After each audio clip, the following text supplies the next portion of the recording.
হুজুর জান্নাতের ভেতরে আবার শপিং মল থাকবে কেমনে? প্রশ্ন আসতে পারে না? সহিহ মুসলিমের বর্ণনা, ইন্না ফিল জান্নাতি লাসুকান, জান্নাতের ভেতরে বিশাল এক শপিং মল থাকবে। এটা বোধহয় আমাদের বসুন্ধরা শপিং কমপ্লেক্সের মতো হবে, যমুনা ফিউচার পার্ক। দুবাইতে যে একটা আছে বিশাল শপিং মল, মালয়েশিয়ার মিড ভ্যালি, এগুলোর মতো হবে মনে হয়।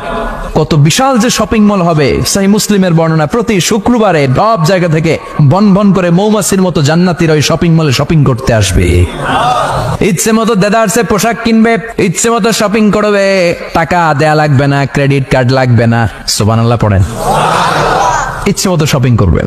দুনিয়াতে একটু কষ্ট করে হালাল উপার্জন করে খেয়ে যান। আল কানাআতু মিনাল ইসলাম, অল্পে খেয়ে তুষ্ট থাকার, আল্লাহ শুকরিয়া করা, এটার নামই ইসলাম। অল্প খাও, অল্প পড়ো, অল্প জমাও, অল্পের ভেতরে বরকত ঢুকাই দিছে কে? অনেকে দেখবেন অনেক খাই খাই নাই নাই করে, এটা যাদের স্বভাব তাদের কখনো বরকত হয় না। অল্প খাবেন, অল্প পড়বেন, আর হালালের সাথে সম্পর্ক করবেন। আল্লাহুম্মা কফিনি বিহালালিকা আন হারামিক ওয়া আগনিনি বিফাদলিকা আম্মান সিওয়াক। বিষ্ণুনবী দোয়া করতেন, আল্লাহ হালালকে আমার জন্য যথেষ্ট করেন, হারাম থেকে আমারে বাঁচিয়ে রাখেন। পড়েন আমিন। হালাল অল্প হলেও হালালে বরকত আছে না নাই? হারাম বেশি হলেও এটাতে কোনো বরকত নাই, ঠিক কিনা?